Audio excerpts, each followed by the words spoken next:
ఇది చాలా సీరియస్.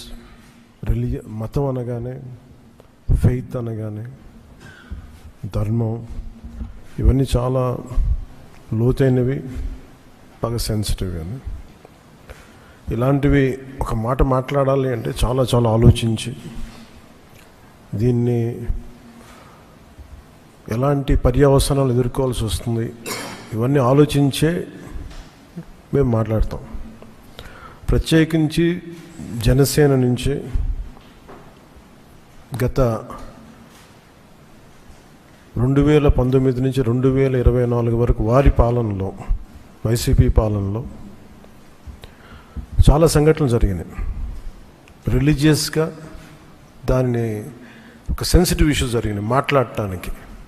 ఉదాహరణకి రామతీర్థంలో రామచంద్రమూర్తి శ్రీరాముడు, ఈ దేశం కొలిచే శ్రీరామచంద్రుడి విగ్రహాన్ని శిరిచ్ఛేదం చేస్తే ఎవడో ఆకతాయి చేశాడు, ఎవడో పిచ్చోడు చేశాడు. పిఠాపురంలో అశుద్ధంతో విగ్రహాలని చేస్తే ఒక గుడిలో, దాన్ని కూడా ఎవడో పిచ్చోడు చేశాడు. ఈ కల్తీలట్ల నేపథ్యం గురించి మనం ఎవరి గురించి మాట్లాడుకోవాలి, వాళ్ళ గురించి తెలుసుకోవాలి కొంత. అలాగే దుర్గమ్మ వారి ఆలయంలో వెండి విగ్రహాలు మన దొంగతనం జరిగితే ఇవి పోతే ఇంకోటి కొనుక్కుందాం, దీనికేంటి బిల్డింగ్లు మేడలు కడతామా, మిద్దెలు కడతామా. అలాగే అంతర్వేదిలో రథం కాలిపోతే ఎవడో పిచ్చోడు చేశాడు. ఇలాంటి సంఘటనలు నెల్లూరు నుంచి మొత్తం రాష్ట్రం నలుమూలల 219 సంఘటనలు ఇలాంటి జరిగినాయి. డెసెక్రేషన్ ఆఫ్ టెంపుల్స్, దేవాలయాలు కావచ్చు, దేవాలయ పరిసర ప్రాంతాలు, దేవాలయాలు అపవిత్రం చేయటం. ఎక్కడ కూడా ఒక్కరి నిర్ణయం తీసుకున్న దాఖలాలు ఎక్కడా లేవు. ఇలాంటి నేపథ్యంలో కూడా ప్రత్యేకించి జనసేన నుంచి కానీ మేము ఎక్కడ చాలా దాన్ని పొలిటికల్గా కానీ దాని ఒక మైలేజ్ వస్తుందేమో, దాని ఒక ఎమోషనల్ ఓట్ బ్యాంక్, అసలు ఆ నిర్ణయం ఎప్పుడు తీసుకోలేం. పదే చెప్పాం, కరెక్షన్ చేశాం తప్ప. అంత నిబద్ధత పాటించిన మేము స్వామివారి పాదాల చెంత రక్షింపబడ్డ గౌరవ ముఖ్యమంత్రి నారా చంద్రబాబు గారు కానీ చాలా జాగ్రత్తగా అప్రమత్తతోనే మాట్లాడతాం, చాలా జాగ్రత్తగా మాట్లాడతాం. ఎన్డీఏ సమావేశంలో మా అందరినీ ఉద్దేశించి మేమందరం కూర్చొని మాట్లాడే సమయంలో NDDM, national dairy development board, ఈ రిపోర్టు గౌరవ ముఖ్యమంత్రి గారు మాకు చదివి వినిపించారు. 3 రిపోర్ట్స్లో ఒక దాంట్లో వెజిటబుల్ ఆయిల్స్, నెయ్యి లేదు ఇందులో, అంటే ఏ స్థాయికి వీళ్ళు చేశారని చెప్తూ దాంట్లో ఒక రిపోర్ట్లో ఫిష్ ఆయిల్ ఉందనేది, ఇంకో దాంట్లో బీఫ్ టాలో ఉందనేది, ఇంకో దాంట్లో లాడ్ పంది కొవ్వు ఉందనేది, ఇంకో దాంట్లో గొడ్డు కొవ్వు ఉందనేది. ఇది చాలా సెన్సిటివ్ ఇష్యూ. ఇది ఒక రిపోర్ట్, అది సాలిడ్ రిపోర్ట్. ఇది మాట్లాడేటప్పుడు మేము ఆలోచించుకొని మాట్లాడి, నేను కూడా దాన్ని ముందుకు తీసుకెళ్ళినప్పుడు పర్యవసానాలన్నీ ఆలోచించి, కానీ నేను కూడా అనుకుని ఇది చెప్పాలా లేదా. ముఖ్యమంత్రి గారు చెప్పారు దీన్ని ఎంత తీసుకెళ్ళాలి, ఎందుకంటే మా భయం ఏంటంటే సెన్సిటివ్ అయ్యి మనం చేసేసామా. భగవంతుడితోటి మీకు గతంలో చెప్పినట్టుగా రామచంద్రమూర్తి విగ్రహం తల నరికేస్తే రామతీర్థంలో, దాన్ని చేయడం మళ్ళీ ఇప్పుడు చేసి దీని మీద మనం తప్పుగా అనుకుంటారా, లేదంటే దీన్ని కూర్చోబెట్టి రాజకీయ పరంగా లబ్ధి పొందుతారు, ఇలా ఆలోచిస్తారని చెప్పి 1-2 రోజులు ఆలోచించినా కానీ చెప్పకపోతే ఏం జరుగుతుంది. రేపొద్దున మీ అందరికీ తెలిసి కూడా మీరు ఎందుకు మాట్లాడలేదు, అదొక ప్రశ్న ఉంటుంది. అందుకని దాన్ని మాట్లాడాల్సి వచ్చింది. ఎందుకంటే ఆల్రెడీ మేము గవర్నమెంట్ ఫామ్ అయ్యాం, 5 years మేమే ప్రభుత్వంలో ఉంటాం. ఇది లాస్ట్ 6 నెలల్లో ఏదైనా ఉందంటే ఒక మేము ఇలాంటి ఏదైనా చేసాం ఒక అర్థం ఉంటుంది. వచ్చిన 2 నెలలు మాకు ఏం అవసరం ఉంది, 5 years ఈ ప్రభుత్వమే ఉంటుంది. ప్రజలు ఎన్నుకున్నారు. ఇది తీసుకెళ్ళకపోతే తప్పు అవుద్ది. ఎందుకంటే మా బేసిక్గా అందరం ప్రతి మతాన్ని గౌరవించే సంస్కృతి ఇది.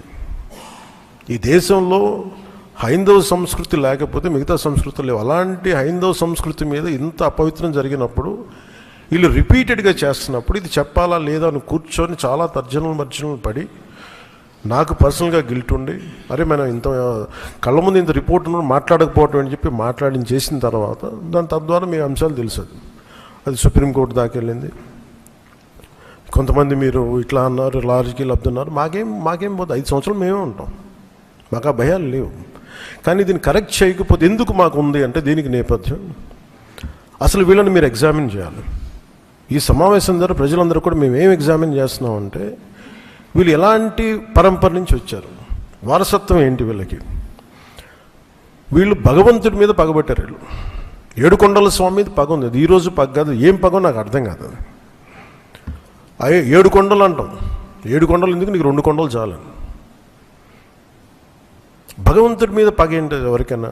వ్యక్తిగతంగా వర్గాల మీద పగ ఉండొచ్చు, ప్రత్యర్థి మీద పగ ఉండొచ్చు, కానీ విచిత్రంగా వీళ్ళు భగవంతుడి మీద పగబట్టారు. మేము ఆ కోణం నుంచి నాకు అనిపించింది దీన్ని కరెక్ట్ చేయాలి, ఇది చెప్పాలి. ఇది నేను ఎందుకంటే నేను మాట్లాడేటప్పుడు మేము చాలా ఒళ్ళు దగ్గర పెట్టుకొని మాట్లాడతాం, ఎందుకంటే వీల్ ఫేస్ ద కాన్సిక్వెన్స్ మాకు తెలుసు. ఉదాహరణకి మీకు అయోధ్య రామ మందిరం నిర్మాణానికి ఈ దేశం ఎంత తల్లడిల్లిపోయింది, ఎంత కదిలింది, ఎన్ని గొడవలు జరిగినాయి, ఇలాంటి దీనికి కూడా వీళ్ళు పంపించిన దాదాపు 1,00,000 లడ్డూలు ఇవన్నీ కూర్చోబెట్టి ఇన్ఫర్మేషన్ తీసుకుంటామంటే ఒకటి అసలు ఏం జరిగింది అన్నీ మొన్న వీళ్ళు చెప్పిన రిపోర్ట్లోనే దాంట్లో యానిమల్ కొవ్వు లేదంటున్నారు. సరే, ఫర్ ఎగ్జాంపుల్ నేను ఒక ఆర్గ్యుమెంట్ సేక్ అన్ని రిపోర్ట్స్లో కూడా ఎక్కడ కూడా ఈ నెయ్యిలో నెయ్యి లేదు. 59,70,000 పైచిలుకు కిలోలు 59,70,000 కిలోల నెయ్యి మీరు ఇది ఈ అసలు కల్తీ నెయ్యి అన్న కూడా దీన్ని కల్తీ వనస్పతి, కల్తీ పామాయిల్ అనాలి దీన్ని. ఇవి దీంతో కలిపి ఇన్ని కోట్ల లడ్డూలు చేసిన తర్వాత దాంట్లో 1,00,000 లడ్డూలు అక్కడ కూడా పంపించారు, అయోధ్య కూడా పంపించారు. వీటి నేపథ్యం మొత్తం రిపోర్ట్స్ అన్నీ వచ్చిన తర్వాత ఈ నెయ్యిలో ఎక్కడా కూడా 59,70,000 ఇక్కడ లడ్లు దీనికి సంబంధించింది వీళ్ళు అనుకున్న సోకాలు నెయ్యి సప్లై చేసి దాంట్లో ఆన్ రికార్డ్ 58 లక్షల పామ్ ఆయిల్ దానికి సంబంధించిన ప్లాంట్ బేస్డ్ అన్నీ దొరికినాయి. అవి కాకుండా 1,70,000 నుంచి దాదాపు 2 లక్షల వరకు కెమికల్స్ దొరికినాయి. ఇవి ఆన్ రికార్డ్ వాళ్ళు కొన్నట్టు. మీకు టీటీడీకి మేము ఇన్ని 59 లక్షల పైచీలకు నెయ్యి సప్లై చేసామంటే ఆ పర్టికులర్ కంపెనీ 58 లక్షల పైచీలకు వీళ్ళు మనకి పామ్ ఆయిల్ దానికి సంబంధిత అన్నీ కొన్నారు. అలాగే 1,70,000 ఈ కెమికల్స్ కొన్నారు. ఇవన్నీ చాలా ఆన్ రికార్డ్ దొరికారు. ఎక్కడా కూడా సిబిఐ కానీ ఎక్కడ క్లీన్ చిట్ ఇవ్వలేదు. క్లీన్ చిట్ ఎక్కడ ఇవ్వలేదు. వాళ్ళు వెరీ క్లియర్ కట్గా చెప్పింది ఈ నెయ్యిలో పూర్తిగా ఇది ప్లాంట్ బేస్డ్, అంటే ఇది దీంట్లో నెయ్యి మన పాల నుంచి పాల కొవ్వు నుంచి రావాల్సింది, దీంట్లో ఇది లేదు. చాలా చాలా స్పష్టంగా అది చెప్పారు. మిగతాయి మేము నిర్ధారించలేకపోతాం, మా దగ్గర ఇన్ఫర్మేషన్ లేదనేది ఒక రిపోర్ట్ వాళ్ళు చెప్పింది. అలాగే national dairy development board very క్లియర్గా చెప్పింది దీంట్లో ఫిష్ ఆయిల్, అలాగే గొడ్డు కొవ్వు, పంది కొవ్వు, ఇవన్నీ లార్డ్ మన ఇంగ్లీష్ పదాలతో ఇవి ఉండే అవకాశాలు ఉన్నాయి. చాలా స్పష్టంగా వాళ్ళు ఇచ్చారు. ఈ ప్రాసెస్లో వీళ్ళు దీన్ని కూర్చోబెట్టి అడ్డగోలుగా మాట్లాడితే, ఎందుకంటే వీళ్ళకి ఏ రోజు కూడా ఈ ధర్మం మీద వాళ్ళకి గౌరవం లేదు. పైగా ఈ దొరికిన వాళ్ళు ఛార్జ్ షీట్లు మీకు చూస్తే మనకి తెలిసిన పేర్లన్నీ చూస్తే ఇందులో ఎక్కడ మతానికి సంబంధం లేదు. ఇది భోలేనాథ్ బాబా కానీ మిగతా ఏ డైరీ మీరు చూసినా కానీ వీళ్ళు ప్రిడామినెంట్లీ దర్ ఆల్ హిందూస్. దీంట్లో అసలు మతానికి కానీ దీంట్లో ఒక ఇస్లాంకి సంబంధించిన వ్యక్తులు కానీ లేదంటే మన క్రిస్టియన్ సంబంధించిన వ్యక్తులు అసలు ఎక్కడ సంబంధం లేదు. ప్యూర్లీ మాట్లాడుతున్నాం హిందువుల గురించే మాట్లాడుతున్నాం ఇక్కడ. So there is no question of other religions here. ఈ ప్రభుత్వం గత ప్రభుత్వం విషయంలో కూడా మేమేం మాట్లాడుతున్నాం అంటే they never have respect for the traditions and dharma of this land. అది చాలా ఆబ్వియస్గా చాలా మనకు తెలుస్తూ ఉంది. దాంట్లో భాగంగానే వీళ్ళు అదే చేశారు. చూసి ఈరోజు మాట్లాడి క్షమాపణ అడగకుండా తప్పు జరిగిపోయింది. ఇందాక మా కేశవ్ గారు చెప్పినట్టుగా ఒక తెలియక చేస్తే పొరపాటు, తెలిసి చేస్తే తప్పు, కనీసం తప్పులు జరిగినాయి అది కూడా చెప్పకపోగా మమ్మల్ని క్షమించమని అడుగుతున్నారు.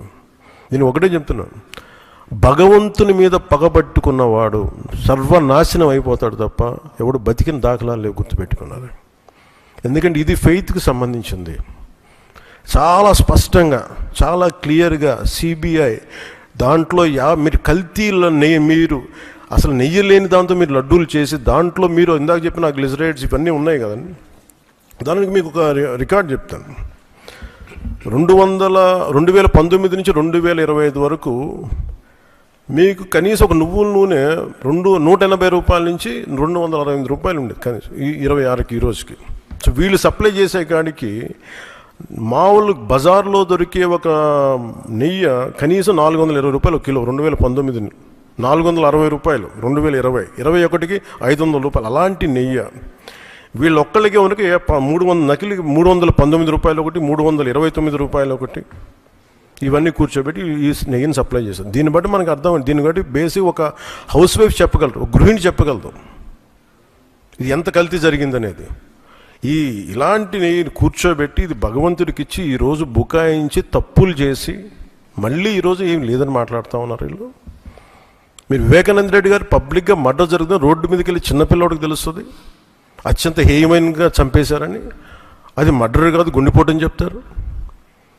వెండి విగ్రహాలు పోతే, అమ్మవారి విగ్రహాలు పోతే పోయిందంటారు. విగ్రహం కాల్చి ఎవరన్నా అపవిత్రం జరిగితే ఎవడు పిచ్చోడు చేసాడు అంటారు. ఈరోజు కల్తీ జరిగింది మాట అసలు కల్తీయే లేదు, ఇది పూర్తిగా మాకు క్లీన్ చిట్ ఇచ్చిందంటారు. దీన్ని బట్టి మనం అందరం అర్థం చేసుకోవాల్సింది ఇది వీళ్ళకి దీని మీద గౌరవం లేదు. వీళ్ళకి 7 కొండల వాడికి 2 కొండలు చాలు అన్న ఆలోచన విధానం నుంచి పుట్టిన వాళ్ళు ఈరోజు ఏ స్థాయికైనా దిగజారగలరో ఇది చాలా ప్రస్ఫుటంగా మనందరికీ తెలియజేస్తూ ఉంది. ఇది we are very very clear about protecting the traditional Hindu values, dharmic values. We are very clear about it. మేము చాలా చాలా స్పష్టంగా ఉన్నాం.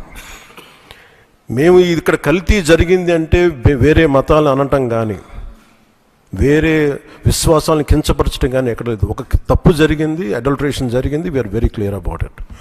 దీని వెనకడుగే వేసే లేవు. చాలా పొరపాట్లు జరిగినాయి.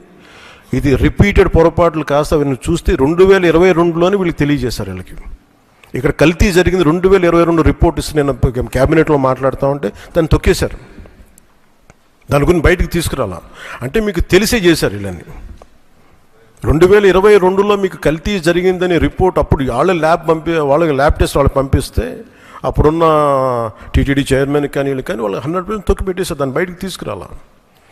దాన్ని బేస్ చేసుకొని మళ్ళీ ఆల్రెడీ 22లో జరిగింది కదా, దాని గురించి సమాధానాలు లేవు.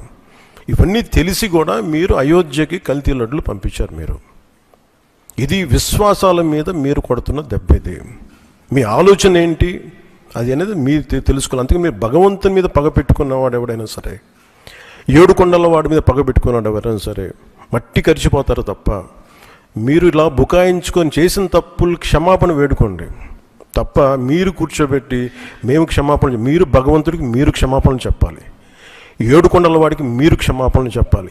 ఇది ఈరోజు మీరు మాట్లాడుతుంది ఈ రోజుతో ఆగదు. ఇది ఐ విల్ మేక్ షూర్, మా కూటమి will make sure that you will be liable everyone, ప్రతి ఒక్కరు కూడా. ఎంత టైం పడుద్ది, ఏం టైం పడుద్ది అనేది సిబిఐ ఫర్దర్ రిపోర్ట్ రావాలి, అది కేసులోకి మన కోర్టులకు వెళ్ళాలి. అన్నీ అయిన తర్వాత ప్రతి ఇది అయితే మేము 100% దీన్ని వదలం. ఖచ్చితంగా ఈ దోషులను ఎవరైతే ఉన్నారో మేము క్షమాపణ చెప్పడం కాదు, మీరు భగవంతుడికి మోకరిల్లే వరకు యుద్ధం సాగొద్దు.